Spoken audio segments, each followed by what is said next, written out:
Welcome back, dear students, to yet another lecture on the history of English language and literature. We are discussing the fourth module.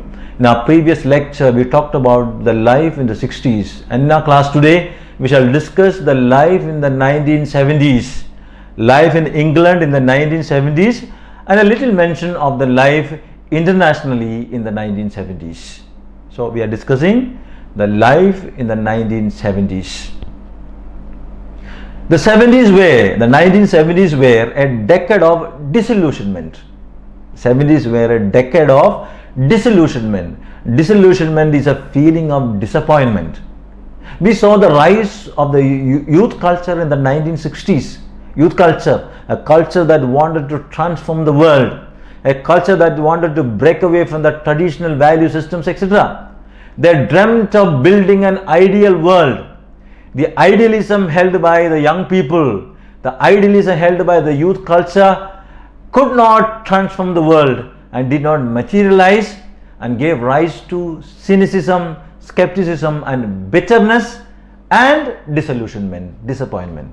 We see the rise of terrorism from this disappointment and disillusionment. In England, we see the conservative government coming to power. The conservative government is coming to power in England in the 1970s. The Conservative government came to power in 1970s under the leadership of Edward Heath. Edward Heath. Now, Heath did not conform to the conservative attitude, but he carried on with the development programs that were initiated by the Labour government. He introduced changes in politics and economy. There was a large increase in real estate prices. There was a lot of concentration on the development of the city. The inflation rate went very high. Now, what is inflation? Inflation refers to the rise of the prices of most goods and services of daily or common use. Rise in prices of food, clothing, housing, recreation, transport or consumer staples, etc. The trade unions were very aggressive with the Conservative government and were against the Conservative government over its Industrial Regulations Act. We learned that the trade unions became quite popular and powerful in the 1960s. Now, they were against the Conservative government. The price of essential commodities shot up, went very high, and there was disorder. Edward Heath, the Prime Minister, tried to contain the situation, tried to control the situation, but he did not succeed. The Conservative government led by Edward Heath collapsed in 1974. So after the collapse of the Conservative Party, we see the return of the Labour government under Harold Wilson. The return of the Labour government under Harold Wilson. Now, after the collapse of the Conservative Party, the Labour government returned to power once again. When the Labour government assumed power under the leadership of Harold Wilson, it was still a chaotic period. The situation was very bad. The chaotic situation was due to the industrial unrest, power cuts, food shortage, wage demands, high spending by the government officials, inflation, etc. The whole economy was in chaos. The new government, the Labour government, gave in to the demands of the trade unions. So once again, the trade unions becomes very powerful. And the trade unions began to enjoy unprecedented privileges which were not previously given to these trade unions in England. The leaders of the largest union, or the leader of the largest union, which was the Transport and General Workers Union, Jack Jones, he was considered as the second most powerful man in the country after the Prime Minister. So this shows the power and influence and privileges that the trade unions enjoyed in England in the 1960s. Now, this chaotic situation in England could not be contained by the Labour government as well. The Labour government under Harold Wilson. Harold Wilson resigned in 1975 when England was on the brink of a financial crisis.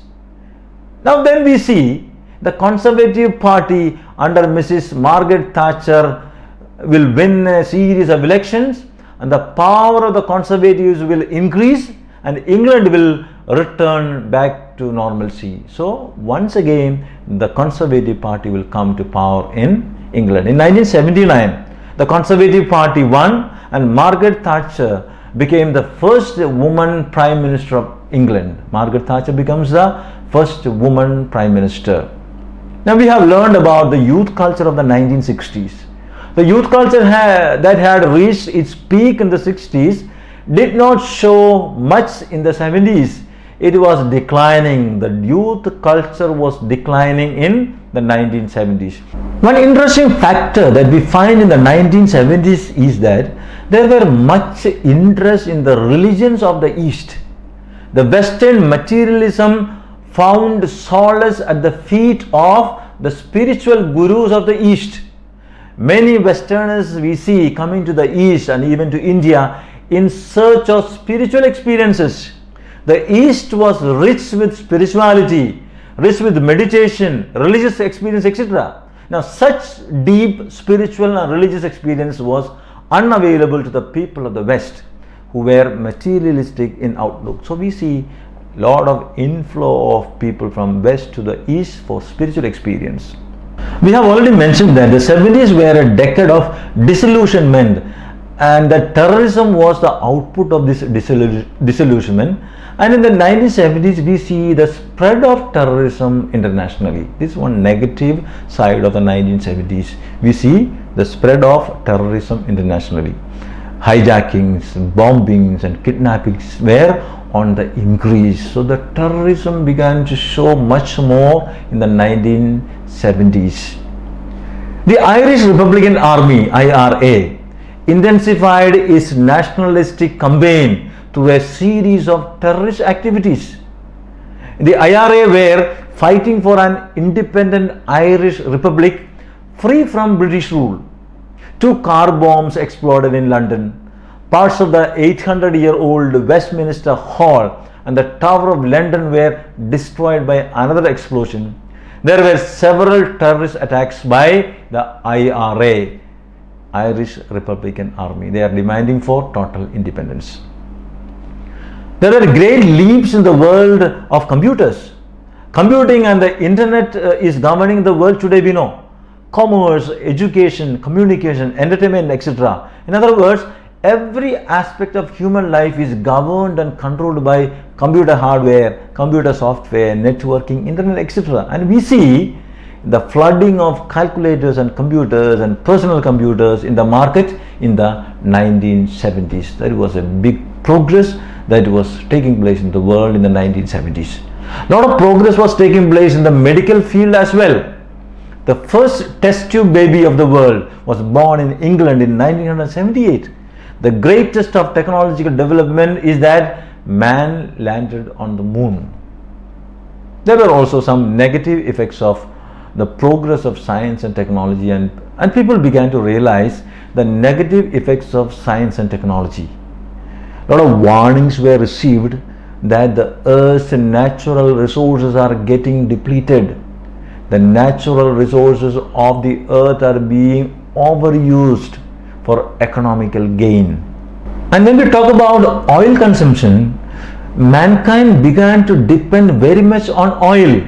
The consumption of oil far outbalanced all kinds of production. So tremendous growth in the consumption of oil. The countries that had oil became very rich.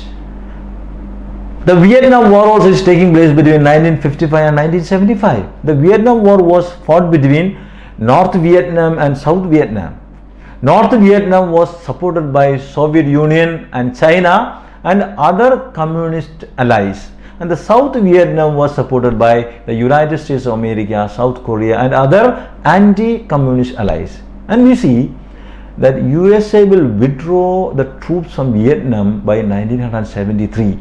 It was a shameful retreat by USA. USA that claimed to be the superpower of the world after the World War II faced setbacks. Another event that tarnished of USA internationally was the Watergate scandal. Now what was this Watergate scandal? The Watergate scandal was a political scandal in the United States involving the administration of the US President Richard Nixon from 1970 to 1974. President Nixon's administration had involvement in the break-in of the Democratic National Committee headquarters in Washington DC. So the breaking into the Democratic National Committee headquarters in Washington DC. The scandal came from the attempt to cover up this involvement. It was a humiliating event for USA, and that led to Nixon's resignation. We also see the end of modernism in 1970. The 70s saw the end of modernism and the flowering of postmodernism. We have talked about modernism, we have talked about postmodernism and all its characteristics. Some of the postmodernist novelists who wrote during this time were John Barth, Susan Sontag and John Fowles. Some writers who had begun their career during the modern period, they continued to write in these 70s postmodern period as well. Some authors included Graham Greene, P.G. Wodehouse, Doris Lessing and Iris Murdoch, etc. Now Lessing and Murdoch were women writers. Some of the important novels of the American literature of the 1970s are the following. There is Gravity's Rainbow by Thomas Pynchon, Humboldt's Gift by Saul Bellow, there is Sophie's Choice by William Styron and Roots by Alex Haley. We also see the screening of some memorable films during this time. The Godfather by Francis Ford Coppola, Close Encounters of the Third Kind and the dance drama film Saturday Night Fever by Steven Spielberg. Now these were internationally acclaimed films that require a mention in our class. My dear students, as we conclude our discussion of the life in the 1970s, we need to remember that the 70s were a decade of disillusionment, a decade of disappointment. There were technological developments like color TV, jet travel, a lot of developments in medical science. Now these luxuries were considered as short-lived by vast majority of people. There was a deep longing for the lost simplicity and innocence. A decade of disillusionment which is best described in the words of Christopher Booker. He says, "Never before in history had there been an age so distrustful of the present, so fearful of the future, so enamored of the past." My dear students, we are coming to the end of this lecture. For your assignment, please make a short summary of the life in the 1970s. Please stay safe at home. Thank you for your patient listening. Thank you.